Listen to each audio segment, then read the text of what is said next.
오늘은 하늘의 정적과 첫째 나팔에 대해서 우리가 말씀을 살펴봅니다. 요한계시록의 심판은 꼬리를 물고 계속 심판이 진행되는 구조를 가지고 있습니다.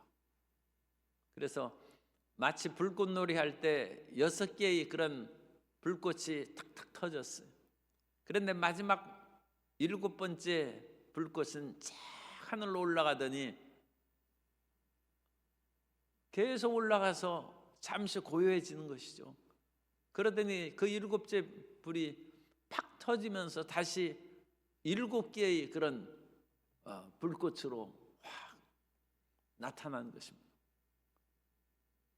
그러더니 그 하나의 7개에 나타난 것이 하나씩 또 터지기 시작하다가 마지막 7번째는 또 쭉 하늘로 올라가면서 그것이 또 탁 터지면서 또 7개의 그런 불꽃으로 나갑니다.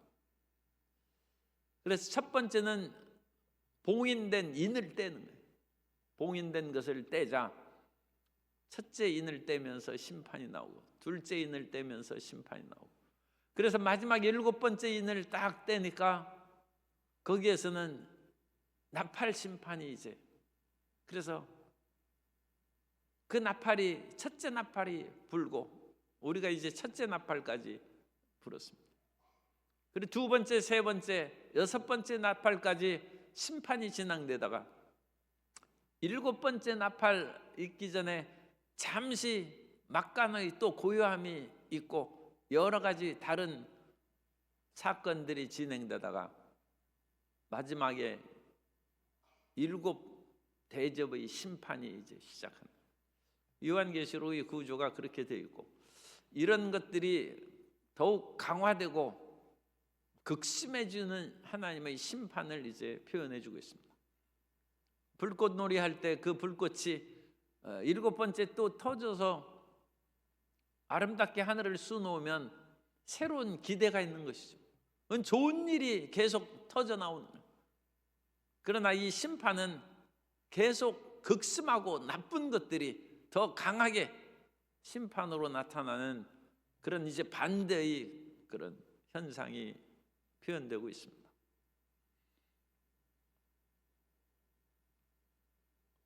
일곱째 인을 뗄 때 잠시 고요해졌다.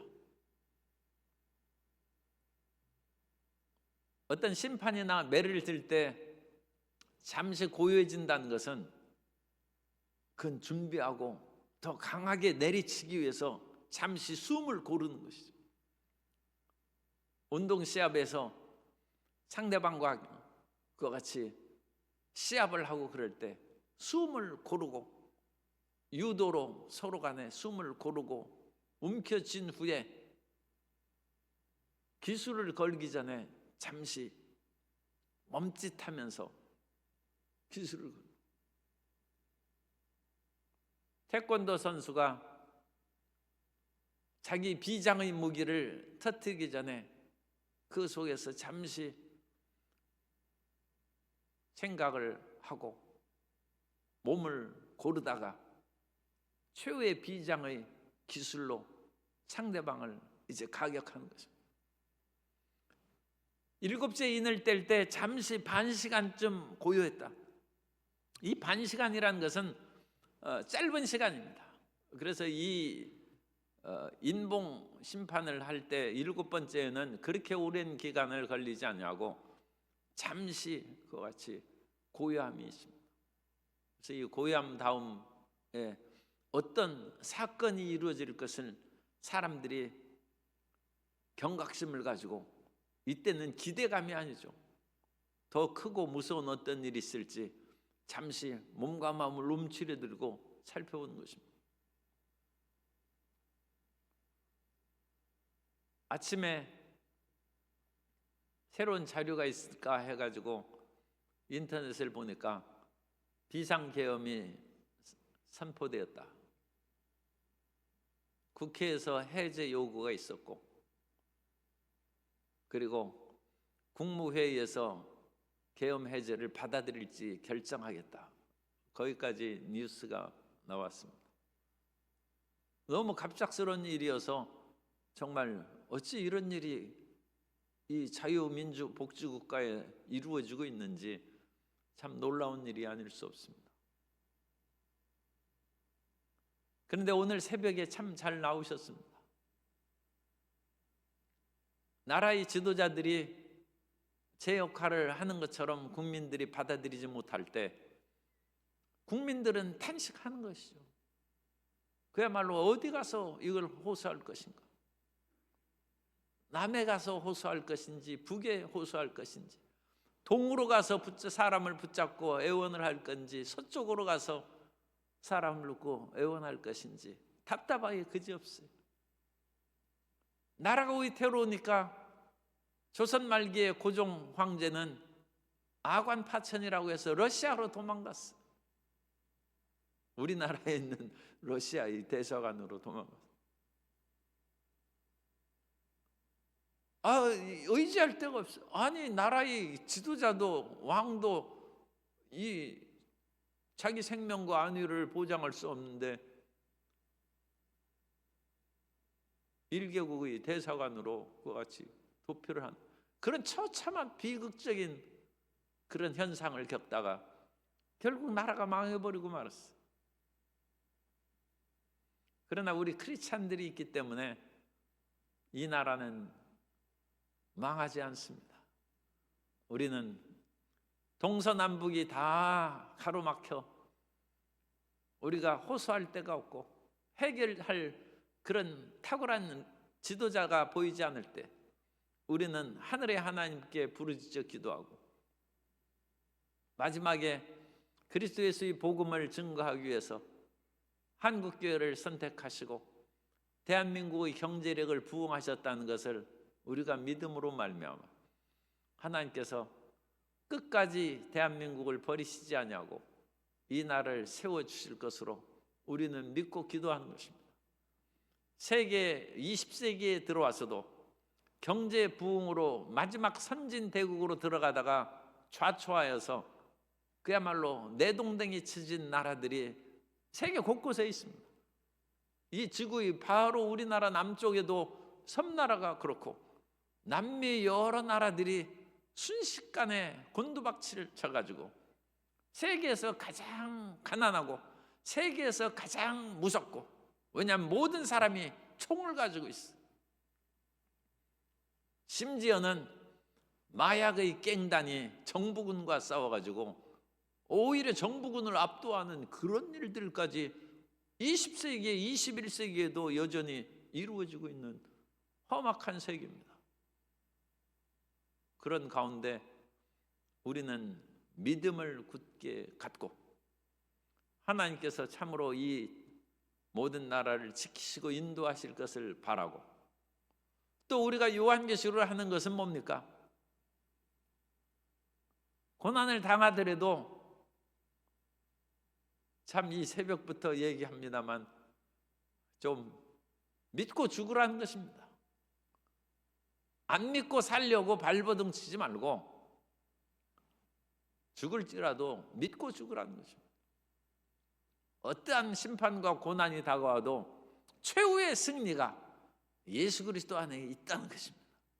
그래도 우리는 죽어도 다시 산다는 부활 신앙으로 크리스찬은 사는 것입니다.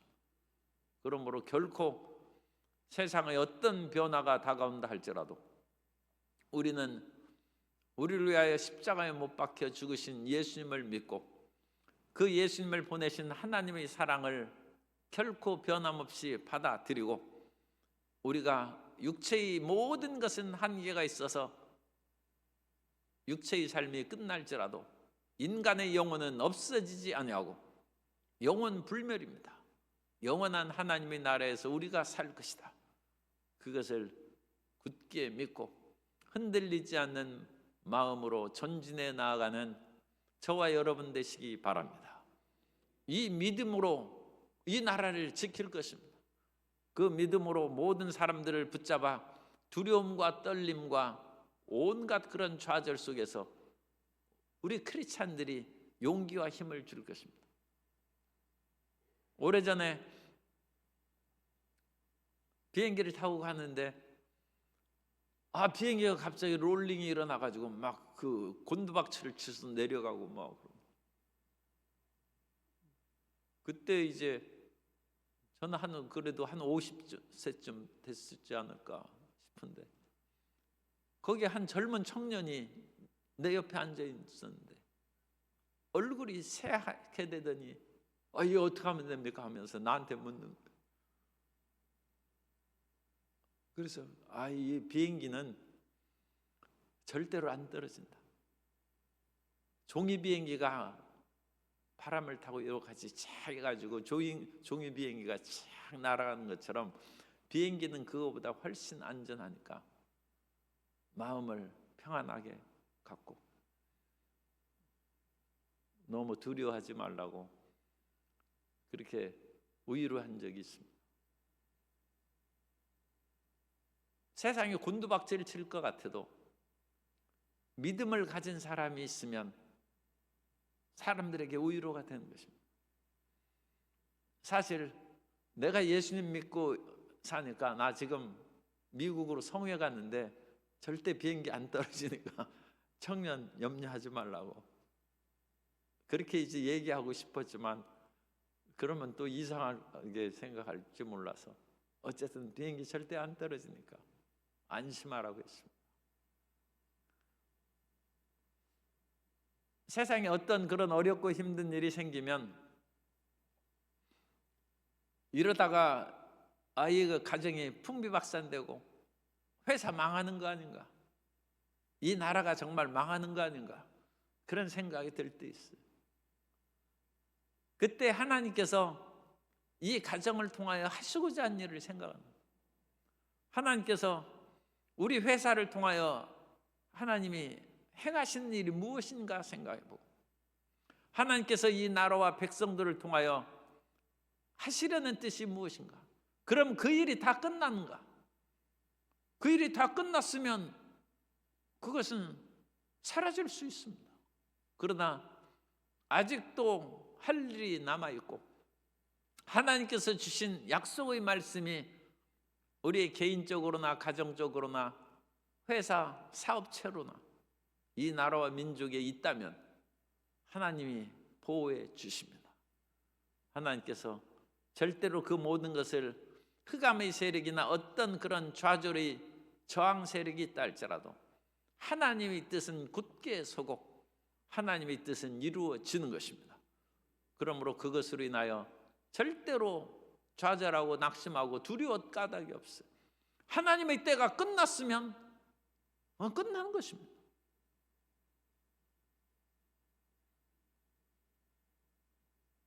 그러므로 하나님의 때가 모든 것이 마쳤다 하면 우리가 더 이상 그것은 그냥 아멘으로 받아들이고 우리 생애를 접는 것입니다. 그러나 하나님께서 아직 이 땅이 한국교회를 통하여 하실 일이 있으면 절대로 교회가 꺾여지거나 흑암의 세력에 의해서 흔들리지 않습니다.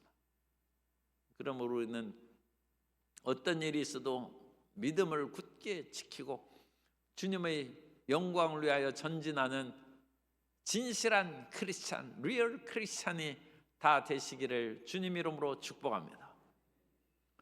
그런데 이와 같이 잠시 고요한 후에 천사가 나와서 기도의 향로를 가지고 제단 곁에 서서 금 향로를 가지고 많은 향을 받았으니 이는 모든 성도의 기도와 합하여 보좌 앞 금 제단에 드리고자 함이라.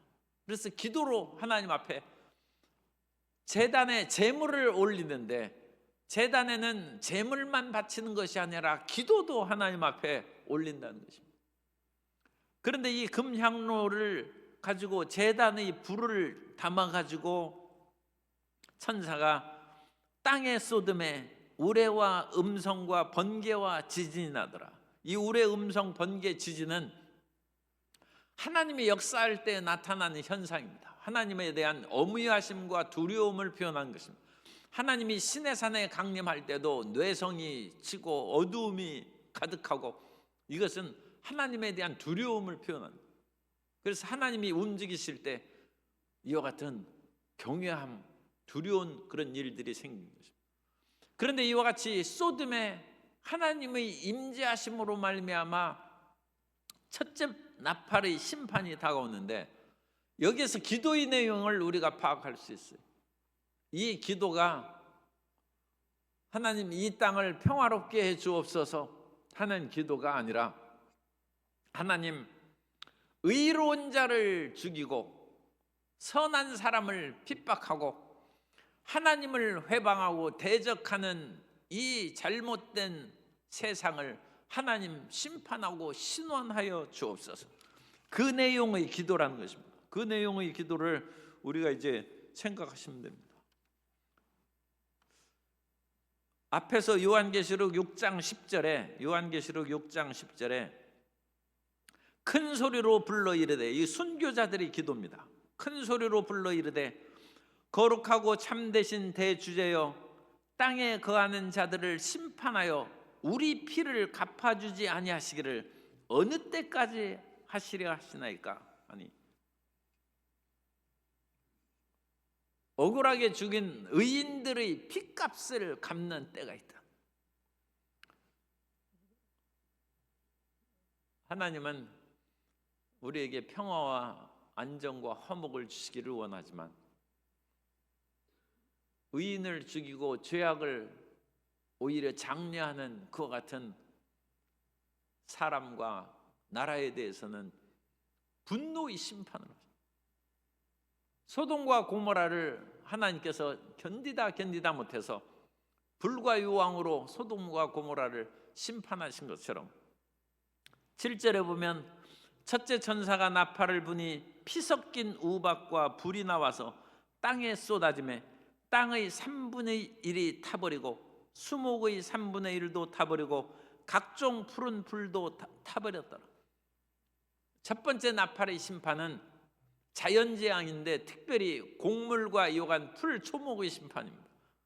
아마 앞으로 엄청난 식량의 기근이 다가오고 고통이 다가올 것이 첫 번째 심판입니다. 그러므로 제가 전에도 말씀드렸지만, 논밭 있는 거 팔지 마시고, 그거 팔아야 서울의 아파트도 못 사는데 그거 팔지 말고 언제 지키고 있어야. 물론 그거 가지고 농사 우리가 잘 지어서 먹고 살지 그건 알 수 없습니다만, 모든 초목이 이와 같이 심판하여 식량의 어려운 그 문제가 반드시 다가올게 됩니다. 그러므로 그와 같은 농사하는 일을 가볍게 여기면 그건 안 됩니다.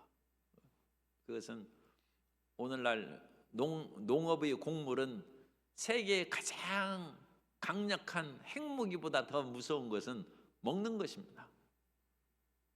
먹는 문제를 군사적으로 활용하면 세계에서 모든 사람들이 손들고 나오는, 이 폭탄이 있어야 무슨 소용이 있습니까?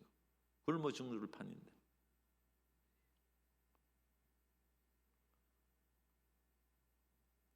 사람의 기도가, 우리가 선을 위해서 항상 기도하는데, 이 기도가 신원의 나의 원통함을 풀어주소서 하는 기도가 성경에 많이 있어요.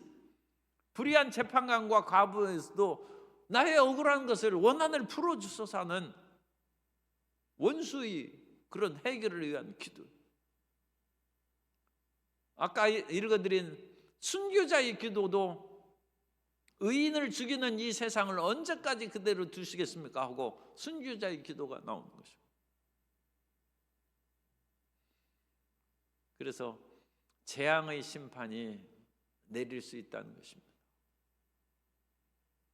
오늘 이 새벽에 하나님께서 어떤 그와 같은 일을 계획하시고 있든지 간에 이 나라와 민족이 깨어서 하나님의 뜻 가운데 새롭게 변화되고 서로 힘을 합해서 마음과 뜻을 모아서 하나님의 일을 행하는 대한민국으로 발전해 나아갈 수 있도록 함께 기도하고,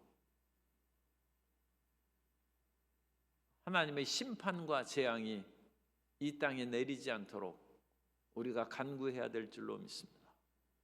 그 모든 것은 세계 만방에 마지막까지 그리스도 예수의 복음을 증거한 일을 수행하기 위함입니다. 엊그제도 카톡이 왔는데 동남아에 있는 선교사가 카톡을 보냈어요. 난민 선교를 하는 선교사인데 얼마나 힘들고 어려운지 어떤 부흥사가 와서 성회를 인도하는데 선교사들을 홍콩으로 초청해서 같이 식사하고 좀 쉬자고 그렇게 불렀다는 거예요. 너무 고마워가지고 글쎄 이런 일이 있다고 카톡을 보내왔어요.